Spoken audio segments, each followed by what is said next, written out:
Hey, you guys, welcome back for another chapter of sociology.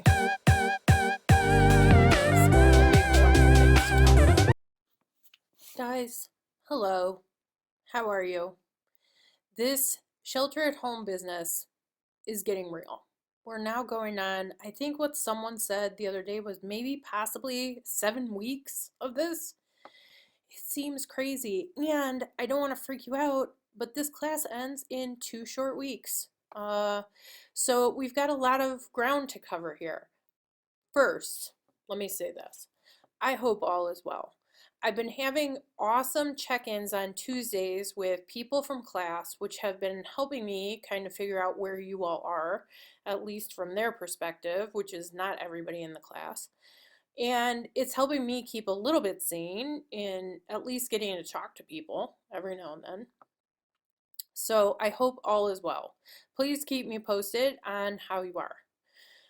Item number 2 that I wanted to talk to you today is I am working on getting stuff graded, but things have been a little nutballs at my regular work. So I have fallen behind on that. Never fear, it will all be done. Never fear, you're doing good work for the most part. I do want to say this, if you are here for the first time in a long time and you haven't heard me say this, take it to heart. I am grading primarily on the effort that you give to me. So quite frankly, if you hand me crap, I'm going to hand you a crappy grade right back. And basically, I'm trying to be as detailed as possible in what my expectations are. But the reality is, if we can't talk to each other about these things, then you're going to have to write about them. And so when I'm asking for short answers in your homework and stuff like that, I need to see a little more thought than one sentence. So we did talk about this on our check-in call last Tuesday, and the people there gave me a really great idea of what I need to be more specific about. Generally speaking, the short answer questions, I'm expecting to see at least a paragraph per question. So that's what I mean by meaningful sentences, is you have to say something and err on the side of saying too much, because you really can't say too much. I think you run the risk of not saying enough almost all the time. So do that. Other than that, I'm working on getting your graded stuff back to you as soon as I possibly can, and thank you for your patience on that. Now let's turn our attention to today. This is a little bit delayed because honestly, I had a choice to make. I could do what I've been doing, which is going through the chapter in painstaking detail and taking kind of a data approach, but quite frankly, those are boring for me to put together. And if that's the case, then I guarantee you that they're boring for you to watch. So I didn't want to do that because race is such a deep discussion to have that everybody really needs to be dialed in. So I didn't want to do a lecture style video for race. It's also a ton to cover in a very short amount of time.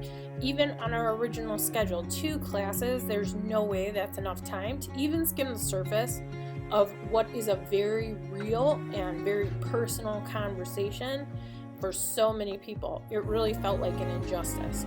So I was asking myself, how do I do this in a way that I can deliver in a fair amount of time for you to watch it and take it in, but also do it the justice of giving it space to be as interesting as it should be. So complex and so interesting that there's no way I was going to risk it being boring, because that would have been a big fail on my part.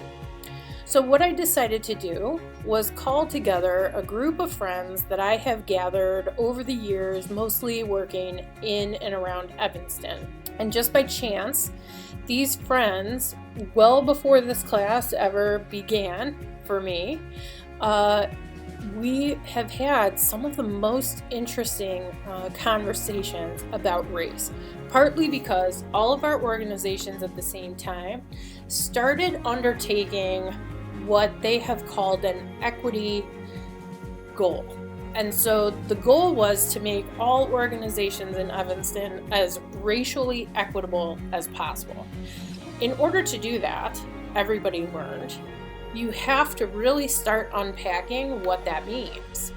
And people have to start talking about it. And so over the past 5 years that I've worked in Evanston, I have been involved in sometimes organizing, but also participating in a lot of conversations about race that are facilitated conversations and often done in the context of a training for employees.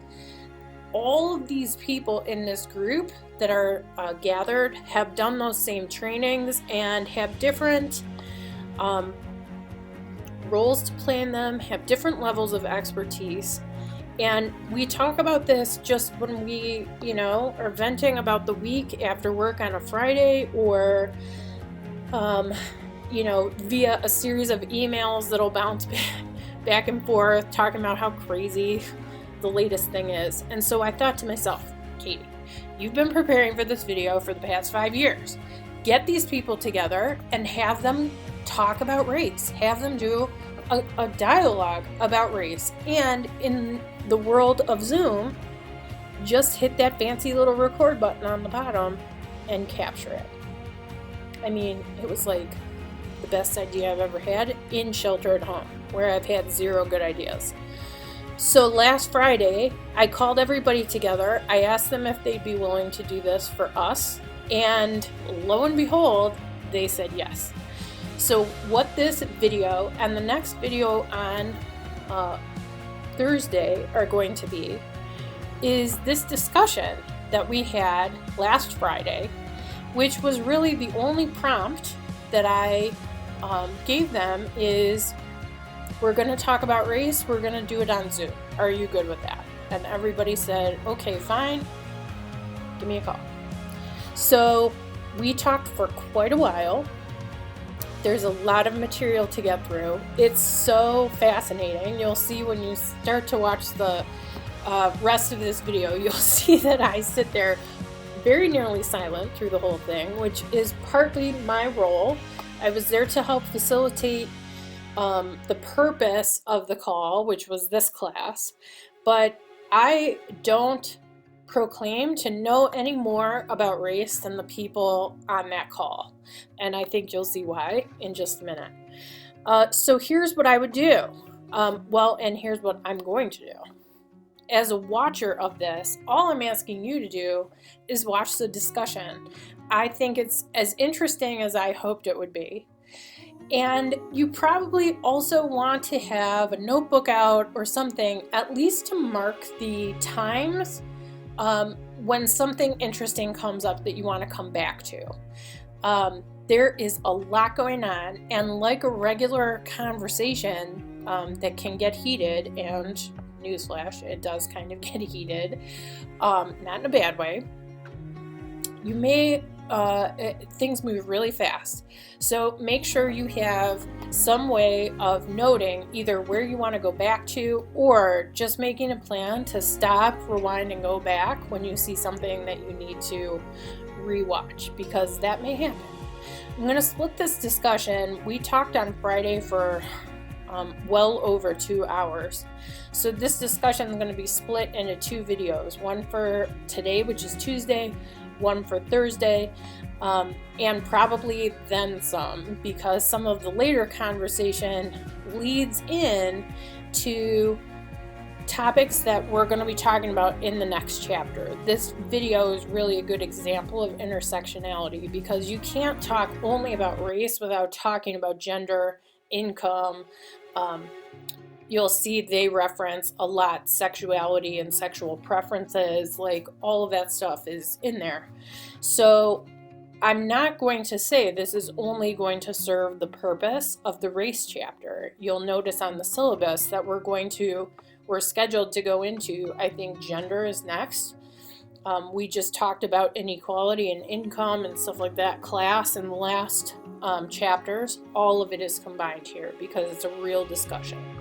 So all of that is to say, this is not really a linear type of deal. Like, you're going to have to keep up with where we are in the conversation. So don't be afraid to stop and rewind or make a note for yourself about where you want to go back to.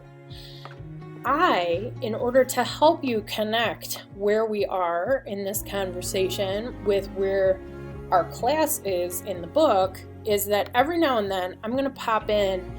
I'm basically treating this like a piece of data to be analyzed from a sociological lens. And so I'm going to be a little Greek chorus popping in every now and then to point out the places where they're talking about a concept that specifically comes up in the book.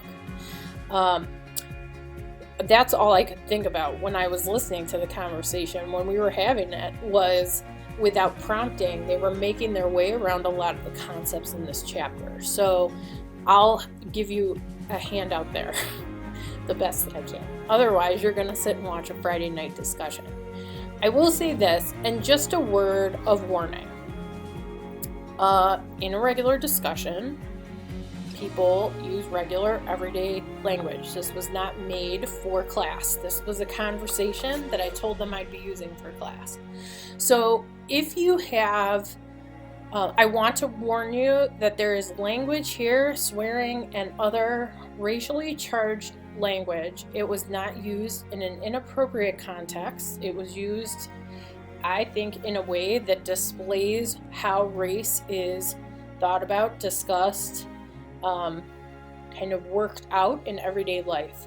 However, if you are sensitive to that language, or you feel like it may be a place of, it may bring up a trigger for you or may be traumatic for you, I'm going to do my best to warn you when sections are coming up that use language that is not typical for a classroom, and you can opt to pass through those sections. I personally wouldn't. I think we're all adults and can understand how this comes up. I've monitored the conversation to make sure it wasn't broadly offensive. There's nobody who uses any language that I would consider to be offensive outside of the context of this conversation. But I'm going to leave that up to you, and I'll give you a little warning when those sections come up. Because whenever you're talking about race, man, things get real. So with that, go stop the video, go grab yourself either a coffee or something good to drink, grab a notebook, and settle in. Because I think what's coming up is really interesting, and I hope you like it. While I was giving instructions, I watched Rosa walk away from the camera. Exactly. And She did walk away. like, She did walk away from the camera. Or whatever she was doing, and then of course she comes back. I won't go first. Whatever you want to say, Rosa. Whatever you want to say about yourself. You should go first, Rosa. Yeah, now You should. As a matter of fact, Rosa, why don't you start us off? There you go. There you go. Or Roland, because this is Zoom Lounge courtesy of Roland. I think Roland should go first. I nominate Roland. All right, so I'm gonna be real quick about it.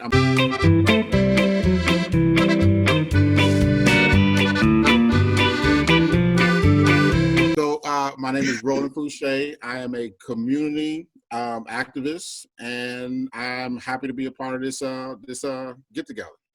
Maybe we could add also how you identify either racially, ethnically, or both, if you're willing to share that.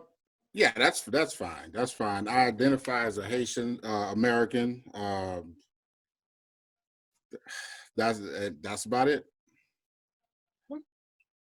Ismailis, you want to go next? Because you're next on my screen, like Brady Bunch style. Oh, yeah, sure. My name is Ismailis Nunez. Identify, pronouns, she, her, hers. I racially identify as a U.S. Black American, culturally and ethnically as Puerto Rican and Cuban. So a Black Puerto Rican and Cuban American, not biracial.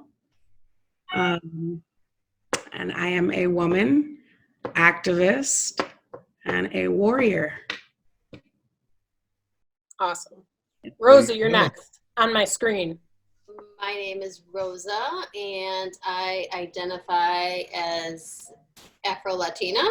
My parents are from the Dominican Republic. She, her, hers. Thank you. Sandy. I am Sandy, she, her, hers. I am a Haitian American, and I work in the field of domestic violence. Awesome. Steve, round us out. Hey, I'm Steve, he, him, his, and I identify as a white Jewish American man. Work at the Infant Welfare Society of Evanston, and am glad to be in this conversation. Awesome. Well, thanks you guys for joining. So I want to hear what you guys thought about me asking you to do this. Did you have any things that immediately popped your head like, yes, I want to talk about that one regarding race, or no, I didn't want to talk about that regarding race? Or just any general like anxieties or anything like that? I'm just curious to hear what your thoughts were upon hearing that this is what we were going to talk about today.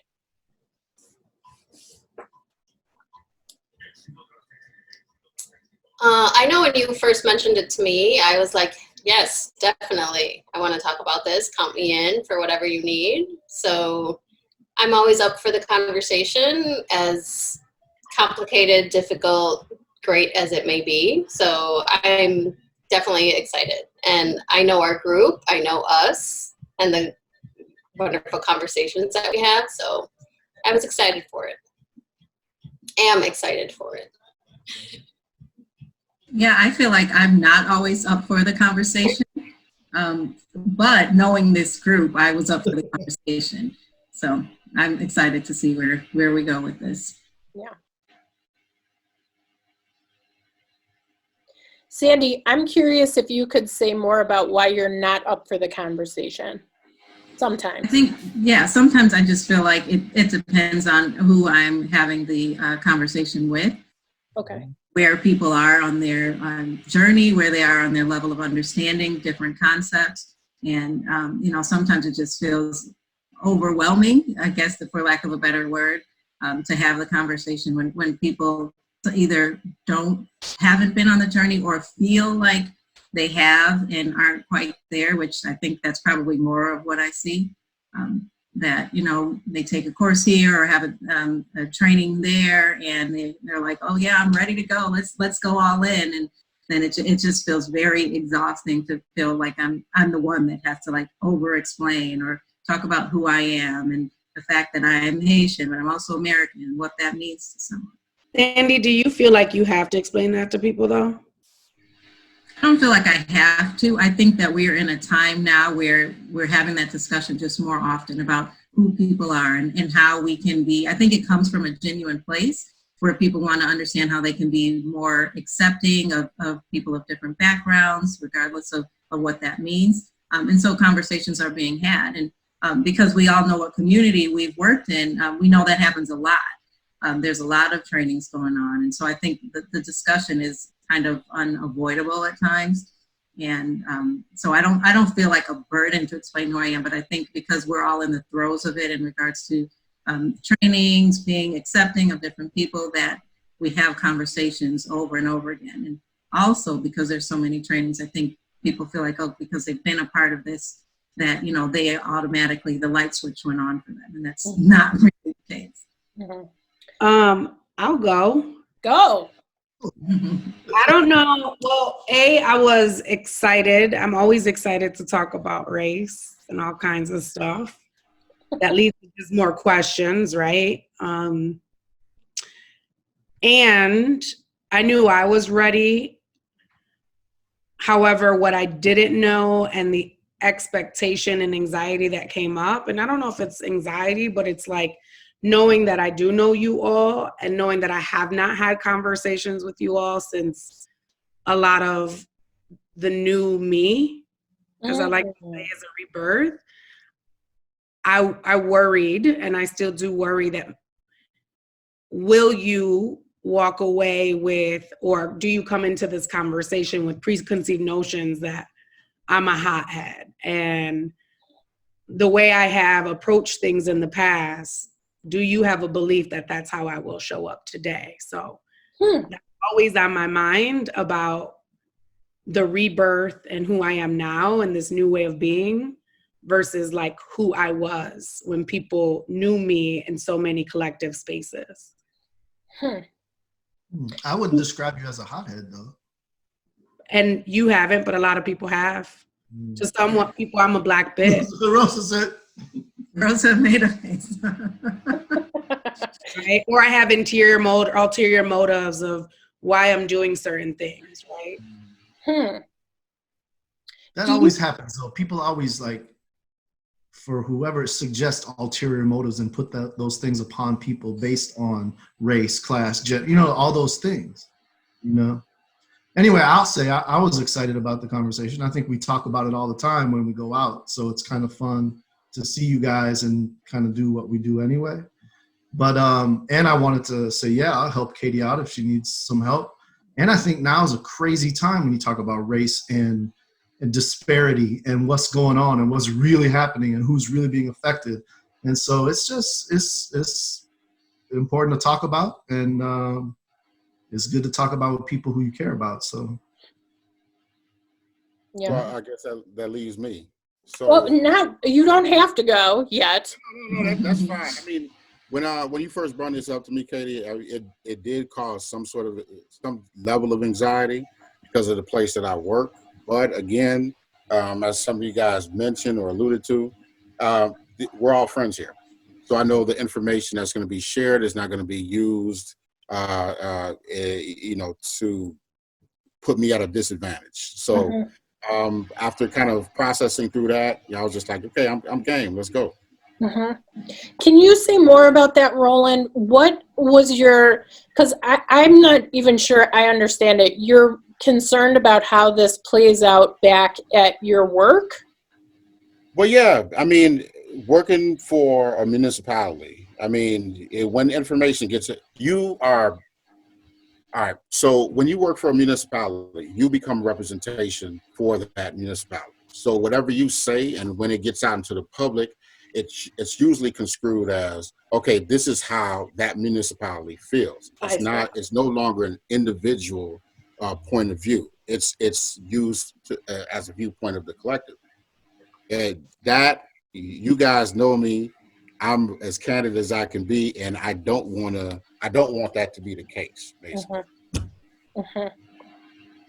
Hey, Rosa, you said something earlier that I've wanted to get back to since the second you said it. Why do you think that discussions of race can be so challenging? Sorry, you said it. Okay, so challenging. I will give you a perfect example of why. So this just happened to me today. Hi. Oh, hey. How are you? Good, how are you? How was that? Good to see you. Good. How are you? Yeah. Good to see you. So I went on a walk with my son, Joaquin, today. And as you all know, I am, my parents are Dominican descent. My family is pretty much either there, New York, or there, New York. And their father is white. And so we were walking, having a nice little walk down the neighborhood, our wonderful neighborhood of Edgebrook, primarily white. Right. And Joaquin told me how he enjoys walking with me, and he enjoys having car rides with his dad because they have great conversations. And I said, okay, conversations about what? And he's like, Daddy gave me a very interesting perspective on Trump that I didn't have. Oh, Here it comes. Here it comes. Jumped right into that one, huh? Wait, let me get another drink now. Right. I'm not ready. And I feel like I might cry, so just be ready. But and this was literally just 3 hours ago. So he basically was telling him about like Joaquin had this idea of like, you know, Trump is bad and Trump is this and Trump is that. And having these conversations with his dad is trying to give him a different perspective. And I was like, okay, so what are those things that, you know, your dad is telling you about Trump? And I can't remember exactly what he said, but one of the things I brought up, because Hal and I, my ex-husband and I have had these conversations about like the economy improving. And I'm like, yeah, well, but who is it improving for? Right? The economy is improving for people who are already rich or already have resources. And so he kind of had this, so we went back and forth, and I was trying to think about how to have this conversation with him. And one of the things I brought up was, obviously, you're treated differently in this country based on the color of your skin. I mean, the point blank, no matter where you're at, where you're with, if no matter what color you are treated differently. And he's like, well, I don't understand that. That's stupid. That doesn't make sense. And I was like, yeah, and he said, well, I don't know anyone who's been affected by that. And I said, well, yes, because you look at where we live, look at, you know, what you have and what you don't have. So yeah, you haven't been affected by it.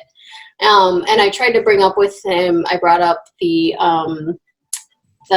people in Michigan at the state capitol and going into the capitol with the guns. And I was like, had they been black? And he's like, well, why does that matter? And I'm like, but this is the country we live in, where if they had been black, it would have been a very different response. And in his mind, he's like, well, it shouldn't be that way. And I'm like, yeah, it shouldn't. But the reality is that it is. And so right away, I started thinking like, okay, how do I balance the conversation, right? Because he has his dad telling him one thing. And I even said, I was like, your dad has a very different perspective of this world. He has a certain, I didn't use the word privilege, but he has a very different perspective of what this world is. But I also didn't know how to have that conversation with him on where he falls in that grand scheme of things, right? Because we talk about color and we talk about race, and he knows he's, you know, like color-wise, like he's not black, but I'm like, you're also not white. You're you know, you're brown. And so, yes, everybody in this neighborhood knows you, but that doesn't, like, the real world or the world outside of our bubble is very different. So it just led me into thinking on how do I start having those conversations with my kids. Like, really, it's just, for me right now, it's about my kids and balancing the information they get from their dad, because that's his perspective, that's his world. And it's extreme from yours. Different. Like, it's an extreme perspective, you know? And we're very extremes. And I've always known that. We've had these conversations and we've always been very extreme. But how do I give them both so that they know we live in both? I would say that nuance of the issue of race with all this COVID stuff makes a lot of sense to talk about with them. You know, with what? Oh, COVID, yeah. The whole nuance about, you know, how the health disparities are truly killing Black people more. And that's the reality of this disease, because it's a reality of the society that's been created, right? And so that's how it is. I mean, that's a good place to talk about it. I do that with my kids. Well, and I did bring that up with him about COVID, because I was like, we went to New York in November, and he got to see, like, our family lives very differently than we live, right? And here in Chicago. And so they did get to see that, but I try to bring that up with them. So yeah, it's kind of thinking about how do I give them these examples so that they know it, even though they're not currently living it. Can I ask you a question? No. But I think, okay, so I'm just trying to connect what I heard a couple of you say earlier today about possibly why you didn't want to join this call, right? And this conversation about race. And it's exhausting. It is. And I believe it's exhausting personally as a Black Latina because of exactly what I just saw happen, which is not allowing Joaquin to, I heard you say like, yes, take the ways, instead of asking him like, how have you seen race play out around you? Even in, hold on, even in this white neighborhood we live in, even in the school you go to, maybe it hasn't been you. And maybe there's this sense of shame and denial. I don't want to run up the ladder. I'm not saying you did anything wrong, but I think this is exactly why conversations about race go left, because there's no room for critical thinking and perspectives. And Steve, I heard you say extremes. And I think already right there, it's the words that have power and are weaponized, because I'm like, why do they have to even be extremes? Why does it have to be a right and a wrong? Why can't it be a both and? Maybe that's what's wrong in this country. Lawrence? Hey, Lawrence. Wait, so what was the question to me?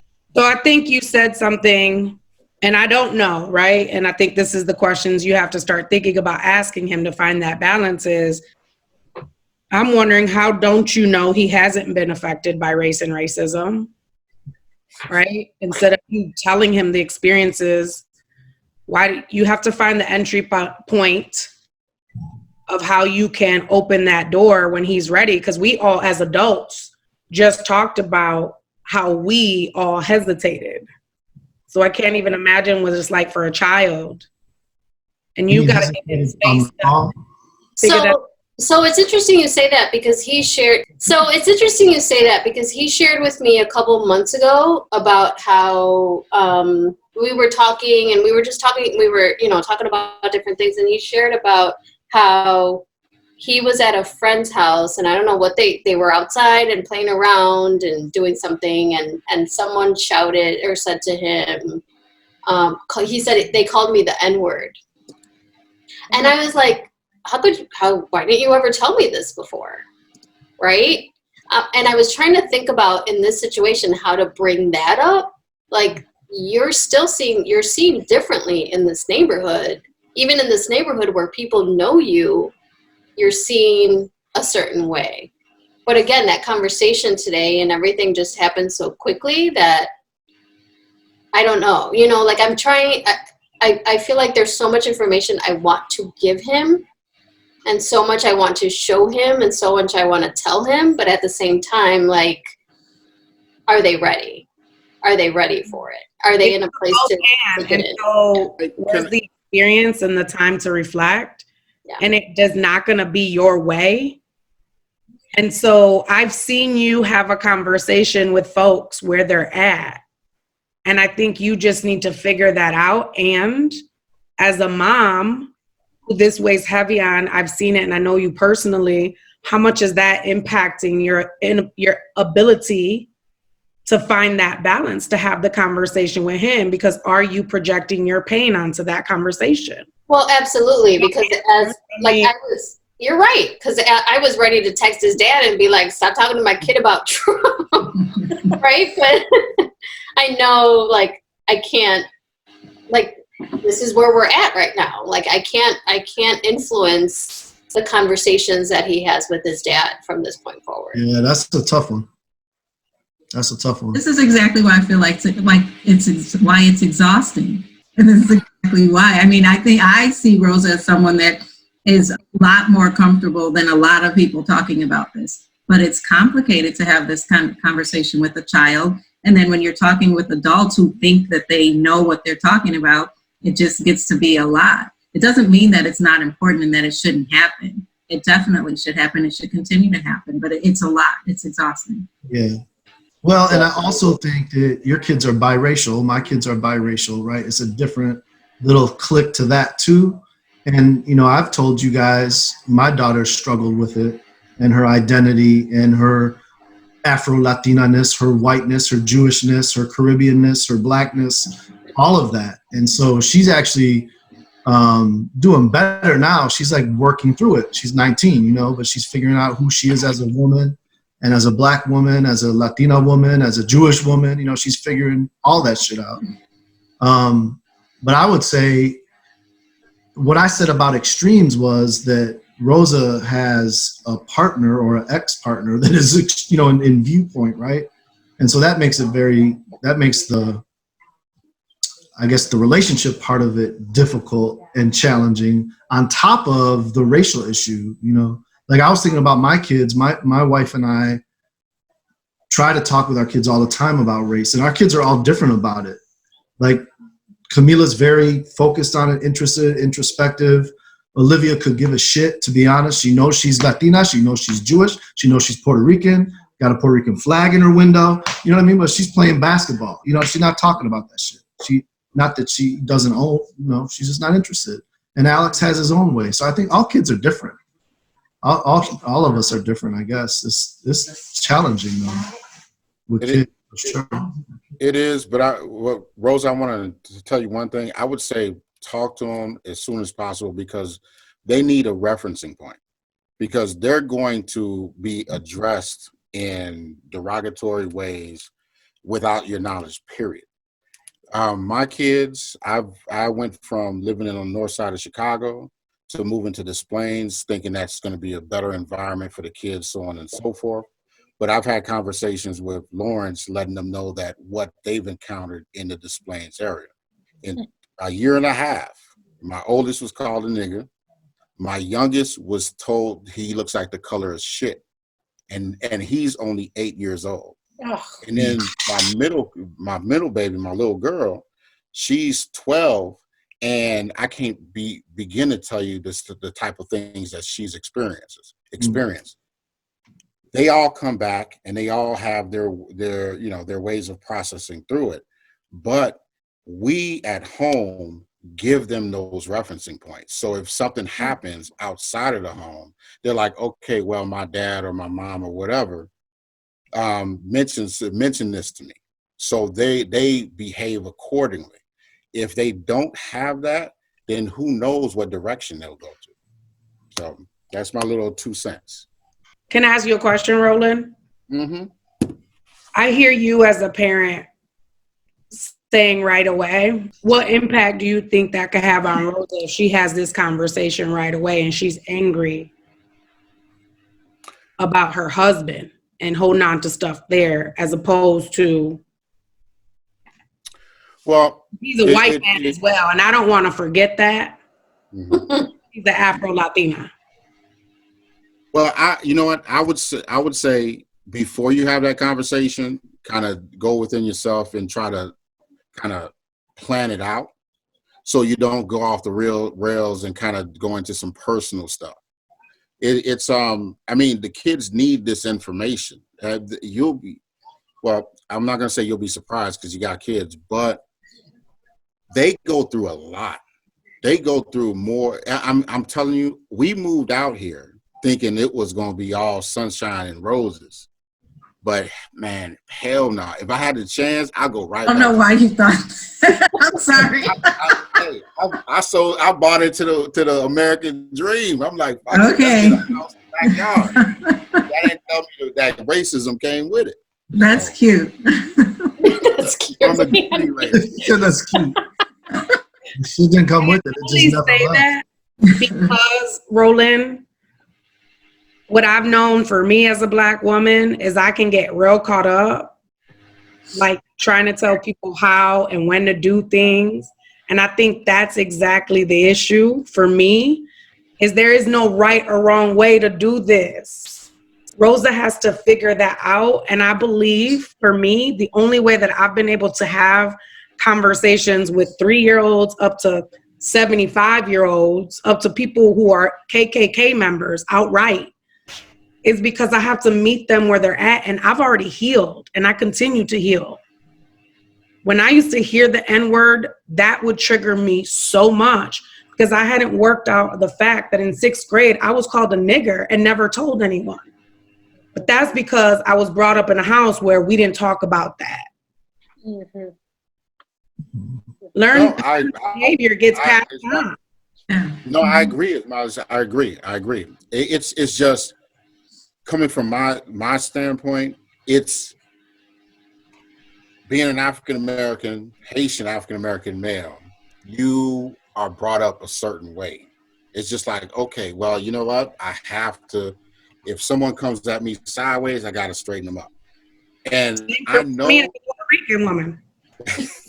I know that doesn't work. I don't think anybody here doesn't have a way to, So that's, I guess, what I'm getting to, Roland, is I want you to be mindful of that in the conversation about race, to stick with that, for me, your perspective, right? And not to put that on to other people, because that's what this white dominant culture of supremacy is doing. And that's how people like Ben Carson get caught up.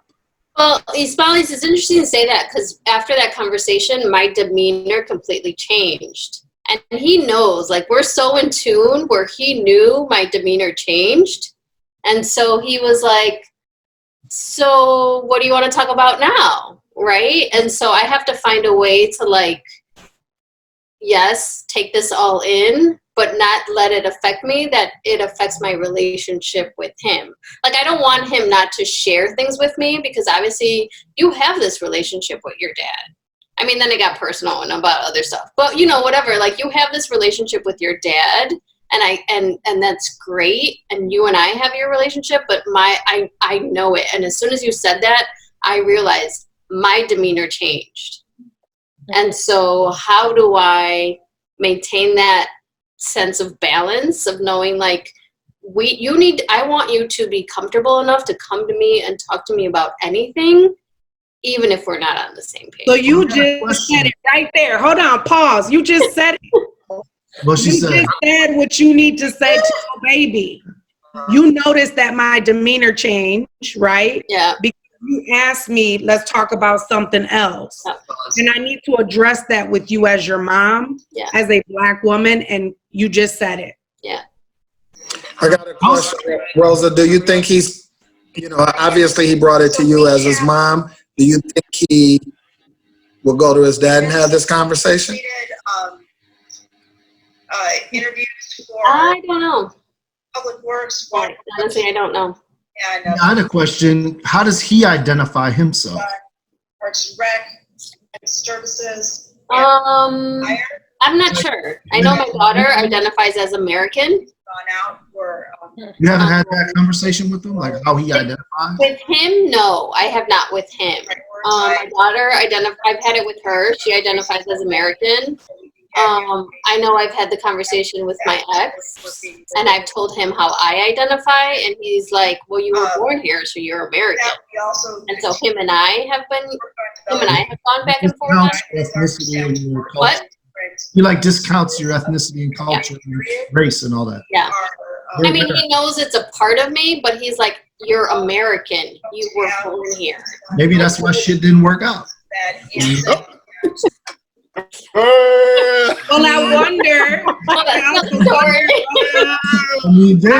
Rosa, is that his notion of colorblindness? And he was like, but she's not like those people. Who the hell are those people? Yeah. It could be. It could be, because I fell into the trap. I mean, yeah, there are so many different layers of it. Yeah, like there are so many things that now I see. And, it was interesting because there was an experience that my ex and I had when we were first dating, when we were in Greektown in Chicago, and somebody made a comment. And I remember him getting pissed and wanting to get in that person's face. And I almost brought that up to Joaquin to tell him, like, I've had this experience because your father and I were dating, and we're mixed race, but I didn't bring it up to him. And so I have to think about like how to have these conversations with him, so that he knows, like, this isn't just something you see on TV or hear about in the news. This happens to us every day. Mm-hmm.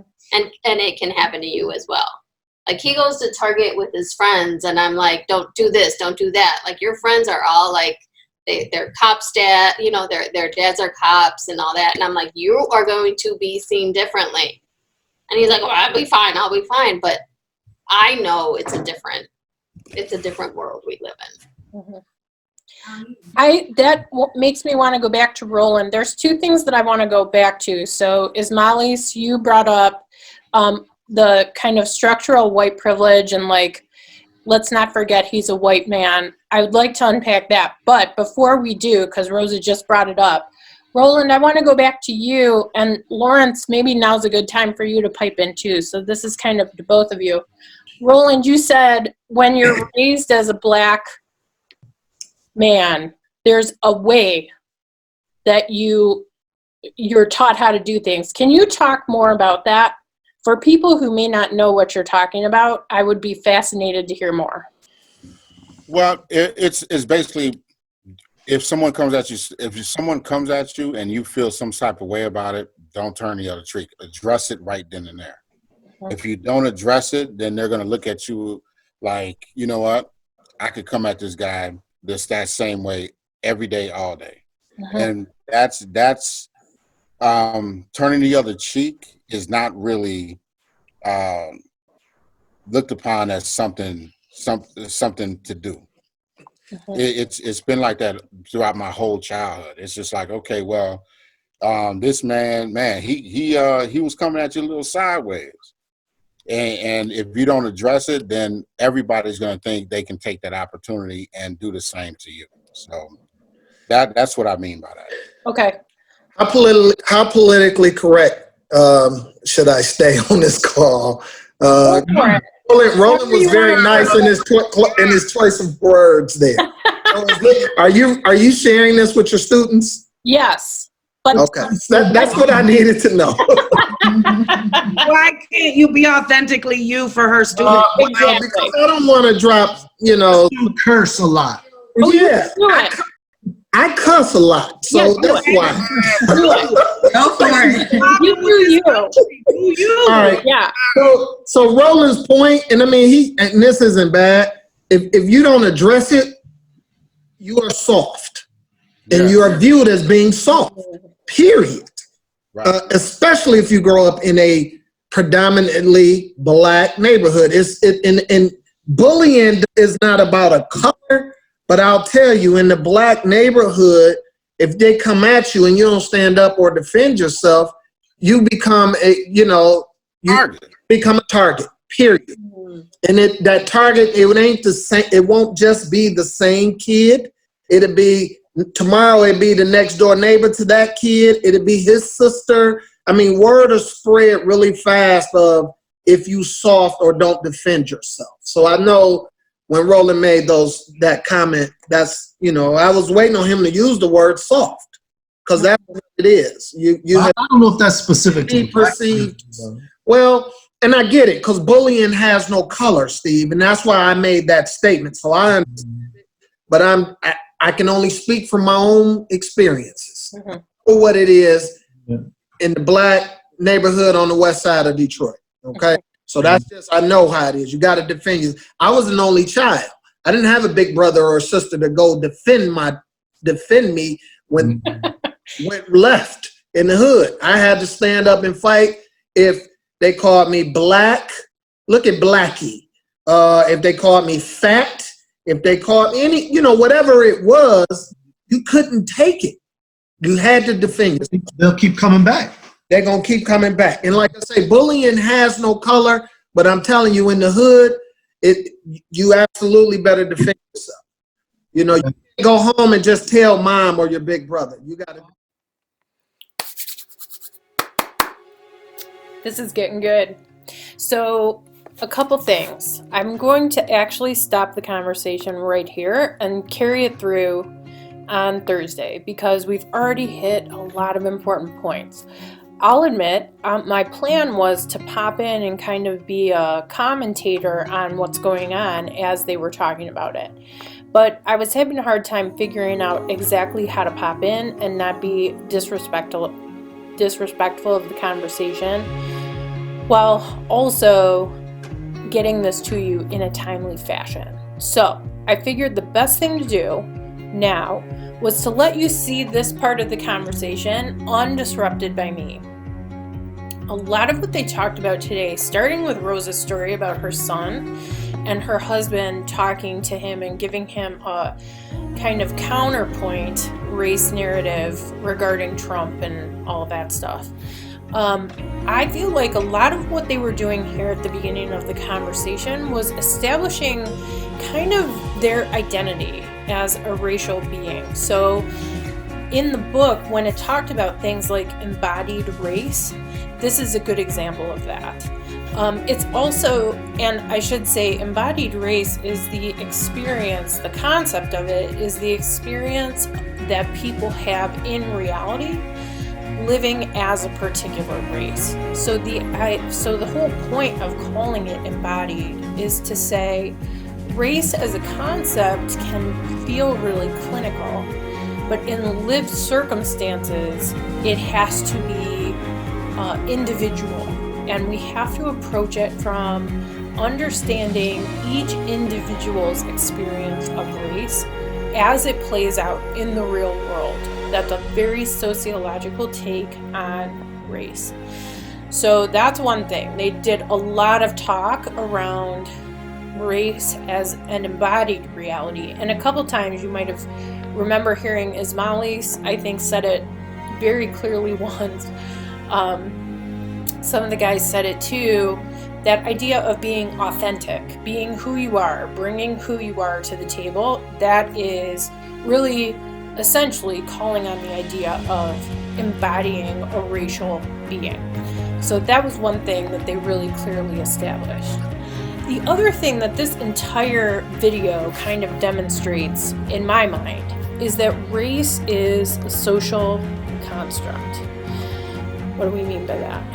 What we mean is that the meaning that race takes on is determined in a social context.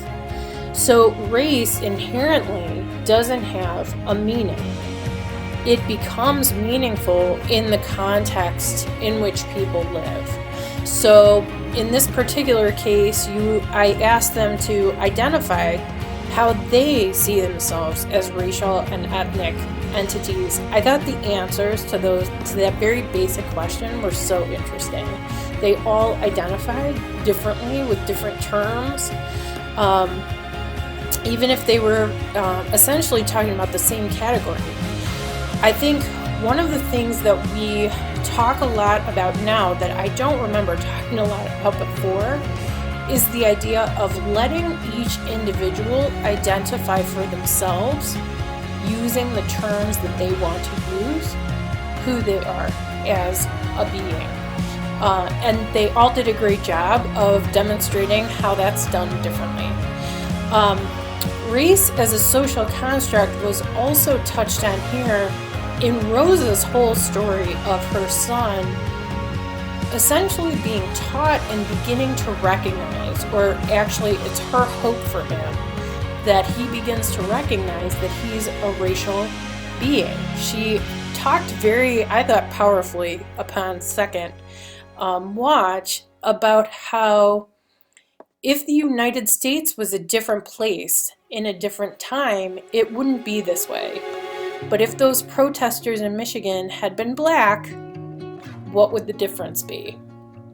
I thought that was a really interesting point, and probably worth some further discussion, which I will do next time. And Ismailis also talks very eloquently, I think, about race as a social construct. And she doesn't do it in those words, obviously, but everything she's saying is really about her, in this particular case, is about her journey, is about her understanding of herself. She spent some time talking about her new self. What she is referring to is this years-long now kind of trek that she has been on personally to understand who she is as a black woman. And you heard early on one of her anxieties in showing up to a conversation like this was being concerned about how people would see her. She even used the term that she was worried about, kind of a stereotypical term that often gets put onto that kind of angry black woman stereotype. And so all of that speaks to the idea that race is a social construction. What we mean by that sociologically is that race inherently does not carry meaning, but in a lived context, we make the meaning for it. We determine the value and the meaning of it. And I thought I wanted to stop this here because Lawrence really ended us on a discussion that I want to hold off for the next time, so I'll come back around to it. But his discussion of learning how to perform race, the difference of the meaning of what it means to be Black for Black families and people in the neighborhood versus what other people assign in meaning to him as a Black man or a Black boy. Roland talked about this too. All of those things are negotiated. They are meanings that compete with each other. And when he starts talking about bullying, we begin to see the reality that many of you already know, which is that when meanings compete for each other, they go to bat in a lived context. So you have to negotiate those, and you have to figure out what the norms are around those. So the discussion that he and Roland had toward the end about what they were taught in terms of how to respond to people who are coming at you, I thought that was fascinating. They actually go into a lot more detail, and that's to come, promise, I'm sure. And also Sandy, who has been largely listening, dropped some big bomb questions in the next section. So these are the concepts that, to me, this conversation really almost took the form of the race discussion in our book. But I wanted to call out the social construction of race. We also saw a lot of intersectional talk here as well. And Steve talks about that in talking about the experience that his daughter has, particularly his oldest, named Camilla, who he mentions. She's graduating from high school and has been working through for the past couple of years. And he goes through the list, what it means to be a Latina woman in the U.S., in Chicago, who identifies, as a mixed race person. That's my dog doing. She's getting impatient. So I'm gonna cut it here, but we've got a lot to discuss. In the next one, I just kind of wanted you to take in the players and how they were interacting with each other on this video. We saw a lot of good, leading up commentary.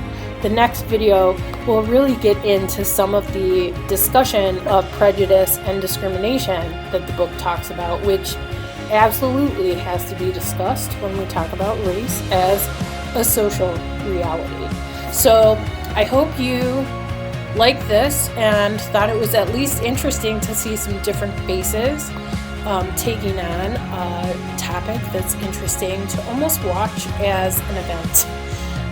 And the next one will be out on Thursday, and we'll pick up right here with Lawrence telling us more about his experience of growing up in the neighborhoods of Detroit, and Steve is also going to talk about his experience of whiteness, which is a huge concept that we really have to unpack. So you can look forward to that next time. Hope you enjoyed it. We'll see ya. Hey, stay well. Be in touch with me if you need anything. All right, bye.